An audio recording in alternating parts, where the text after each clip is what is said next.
ئەرز و سڵاو بۆ ئێوە بینەرانی خۆشەویستی تەلەڤیزیۆنی کۆمەڵە بە یارمەتی ئاوڕێیانی هاوکار ماتوینێتەوە خزمەتتان بۆ پێشکەشکردنی گەشتی هەواڵەکانی سەر لە بەیانی ئەمڕۆی یەکشەممە. سەرەتا سەردێڕی چەند هەواڵ. مەرجی پەکەکە بۆ چوونە ناوەوەی پرۆسەی سیاسی لە تورکیا. ناڕەزایەتی کرێکارانی ئەرکان سالسی شاغڵ لە شرکەتی بڵاوکردنی بەرهەمە نەوتیەکان. کۆبوونەوەی نانەواخانەکان لە بەردەم ژووری ئەسنافی تاران. ڕێپێوانی خوازیارانی مەسکەنی میلی لە بیرجەند. خۆپێشاندانی لایەنگرانی حیزبی کۆماری خوازانی گەل لە تورکیا و پەسەندکردنی گەڵاڵەی تەحریمی چەک و چۆڵ بۆ ئیسرائیل لە ئیتحادیەی یونایتی بەریتانیا.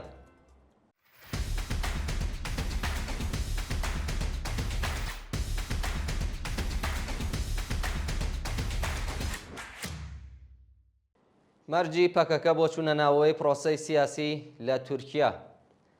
بە سێ وەزات هاوسەرۆکی کەجەکە لە لێدوانێکدا ڕایگەیاند کە مەرجی ئەوان بۆ چوونە ناوەوەی پرۆسەی سیاسی لە تورکیا ئازادی عەبدوڵڵا ئۆجەلانە. بە سێ هۆزات بە میدیاکانی وت ئەگەر عەبدوڵڵا ئۆجەلان ئازاد بکرێت و تەزمینی ئەمنیەتی بە کادر و ئەندامانی ئەو حیزبە بۆ دەستپێکردنی چالاکی سیاسی لە تورکیا بدرێت، ئەوان ئامادەن پرۆسەی چەکدانان لە هەفتەیەکدا جێبەجێ بکەن. ئەوان ئامادەی گەڕانەوە بۆ تورکیا و چوونە ناوەوەی پرۆسەی سیاسەتی دیموکراتیکن. شانی باسەکە ڕۆژی هەینی سیگەری لای پەکەکە لە چوارچەوەی بانگەوازی ئۆجەلان بۆ کۆتایی هاتنی خەباتی چەکداری چەکیان دانا و یەکەم هەنگاویان نا بۆ دەستپێکردنی پرۆسەی ئاشتی و چەکەکانیان سووتاند. ناڕەزایەتی کرێکارانی ئەرکان سالسی شاغڵ لە شرکەتی بڵاوکردنەوە نەوتیەکان. ڕۆژی شەمە 21 پوشبەر کۆمەڵێک لە کرێکارانی ئەرکان سالسی شاغڵ لە شرکەتی بڵاوکردنی بەرهەمە نەوتیەکان لە ئاست ناڕوونی دۆخی پیشەیی و کەمی ئەقدەستەکانیان ناڕەزایەتیان دەربڕی. کرێکارانی ناڕازی ڕایانگەیاندووە کە 15 بۆ 20 ساڵ پێشینەی کاریان هەیە، بەڵام ئێستا وێزگەکانی دابەشکردنی سوتەمەنی بە کەرتی تایبەت ڕادەستکراوە و خاوەنکار 22 هاوکاریانی لەسەر کار دەرکردووە و بێکار کراون. کرێکاران هەروەها وتیانە کە چاوەڕێەوە بوون کە شرکەتی نەوت پاش ڕادەستکردنی وێزگەکان کرێکارانی ئەرکان سالس لە بەشە دەوڵەتیەکانی دیکەدا بمەزرێنێت، بەڵام بایەخیان بە کێشە و گرفتەکانیان نەداوە و ئێستا لە بلا تەکلیفیدا ماونێتەوە. کۆبوونەوەی نانەواخانەکان لە بەردەم ژووری ئەسنافی تاران. نانەواخانەکانی تاران ڕۆژی شەممە 21 پوشپەر لە بەردەم ژووری ئەسنافدا کۆبوونەوە و خوازیاری جێبەجێکردنی داخوازیەکانیان بوون. ناڕازیان لە کۆبوونەوەکەیاندا خوازیاری پەرداختی قەرزەکانیان لە سامانەی نانینۆ، پێدانی یاردی دەوڵەتی، کەمکردنەوەی باجی ساڵانە، دابەزینی نرخی ئاو، بەرق، کارەبا و گاز بوون. ناڕازیان هەروەها ڕایانگەیاندووە کە بەهۆی پچڕانی بەردەوامی ئینتەرنێت سامانەی نانینۆ کارایی خۆی لەدەستدا و تووشی زیانێکی زۆر بوون. نانەوەخانەکانی تاران هۆشداریاندا کە ئەگەر کێشەکانیان چارەسەر نەکرێت، هاوشێوەی هاوکارەکانیان لە شارەکانی دیکەی ئێران سامانەی نانینۆ بە تەواوی وەلا دەنێن. ڕێپێوانی خوازیارانی مەسکەنی میلی لە بیرجەند. ڕۆژی شەمە 21 پوشپەر خوازیارانی مەسکەنی میلی بیرجەند دژ بە ناڕوونی چارەنووسیان ببورن دژ بە ناڕوونی چارەنووسی خانووەکانیان ڕژانە سەر شەقام و خۆپێشاندانیان کرد. بە پێی راپۆرتەکان نزیک بە 2000 خێزانی بیرجەندی دژ بە ناڕوونی چارەنووسی خانووەکانیان خۆپێشاندانیان کردووە بۆ وتنەوەی دروشت. دژایەتی خۆیان لەگەڵ سیاسەتە هەڵەکانی ڕژیمی کۆماری ئیسلامی نیشانداوە. ناڕازیان ڕایانگەیاندووە دەوڵەت بە بیانووی دروستکردنی خانوو پارەیەکی زۆری لە خەڵک وەرگرتووە، بەڵام خانووەکان لە کاتی خۆیدا ڕادەست نەکراوە و ئێستا بەڕێوەبەرانی پرۆژەی مەسکەنی میلی بیرجەند داوای پارەی زۆرتریش دەکەن. دۆخی خراپی بەندکراوان لە زیندانی خۆرینی وەرامین. بەندکراوانی ڕاگیراو لە زیندانی خۆرینی وەرامین لە زۆربەی مافە سەرەتاییەکانیان بێبەشکراون و بەرپرسانی زیندان لە ڕێگەی دابین نەکردنی ئیمکاناتی ڕفاهی بە ئەنقەس بەندکراوانە شکنجەی جەستەیی و دەرونی دەدەن. بە پێی راپۆرتی کانونی مافی مرۆڤ ئێران لە هەر بەندێکی زیندانی خۆرین تەنیا 200 تەختێ لە حاڵێکدا 3 هێندەی زەرفەتی بەندەکان زیندانیان ڕاگرتووە. هەرە باڵغبوونی بەندەکان جوڵەی لە بەندکراوان بڕیوە و بەرپرسانی زیندان لەگەڵ بڕانی بەردەوامی ئاو بڵاوبوونەوەی کێچوەسپێ بەرەو ڕووبوونەتەوە. پیسبوونی سرویسە بێداشتیەکانی بەندکراوان ئەوانی تووشی نەخۆشی پێستی کردووە و بەرپرسانی زیندان بەندکراوانی نەخۆش لە دەستڕاگەیشتن بە دەرمان بێبەش دەکەن. مەرگی گوماناوی عەلی تایب برای حەسەن تایب لە تاران. ڕۆژی هەینی 20 پوشپار عەلی تایب برای حەسەن تایب و نوێنەری پێشووی خامنەی لە قەرارگای ساڕۆڵا مرد و سپای پاسەران بە خێرایی پەیامێکی سەرخۆشی بڵاو کردەوە هەواڵی مردنی ناوبراوی پڕڕاست کردەوە، بەڵام هیچ ئاماژەیەکی بە هۆکاری مردنەکەی نەکردو. مردنی و جەنایەتکارە لە حاڵێکدایە کە میدیاکانی ئیسرائیل بە بڵاوکردنەوەی ئاگاداریەک بە زمانێکی گاڵتەجارانە عەلی تائیبیان بە یەکەم شەهیدی دزەکردنی گاز ناوبردووە. سەیرەوەیە کە کاتی مردنی و جەنایەتکارە هاوکات بۆ لەگەڵ تەقینەوەکەی چیتگەری تاران، شوێنێک کە دەگوترێت کۆبوونەوەیەکی هەستیاری تی ئەنجام درراوە. بۆ بۆنەوە سەرچاوە نافەرمیەکان باسەوە دەکەن کە ڕەنگە عەلی تایب یەکێک لە ئامادەبوانی ئەو کۆبوونەوە بوو بێت.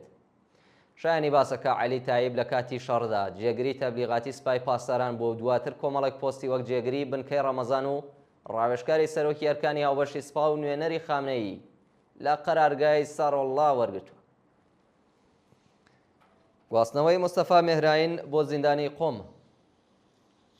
پەیجی تایبەتی مستەفا مێهراین ڕاگەیاندووە کە ئەو بەندکراوە سیاسیە کە ماوەی یەک مانگ دەست بەسەر کراوە لە دەستڕاگەشتن بە پارێزەر بێبەش و بۆ زیندانی قۆم گوازراوەتەوە.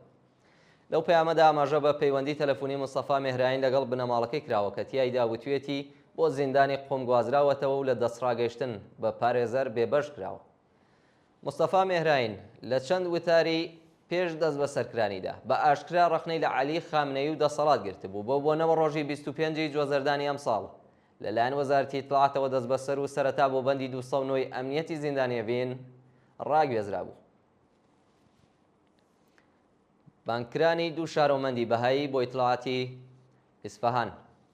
دوو شارۆمەندی بەهایی خەڵکی ئیسفەهان بە ناوەکانی کەیوان دێهقانی و لەوا دێهقانی لەلایەن ئیدارەی ئیتڵاعاتی و شارەوە بانکێشت کراون. بە وتەی بنەماڵەی و دوو شارۆمەندە چەند جار لەلایەن ئیدارەی ئیتڵاعاتەوە بانکێشت و پاش لێپرسینەوە ناچار بە واژۆکردنی چەند بەڵگەنامە کە لەلایەن مەئمورانی ڕژیمەوە ئامادەکرابوو کراون. شایانی باسە کە کەیوان و لەوا دێهقانی پاش واژۆکردنی بەڵگەنامەکان ئازاد کراون. هەڵهاتنی چەند بەندکراوی زیندانی ئەڤین پاش هێرشی ئیسرائیل.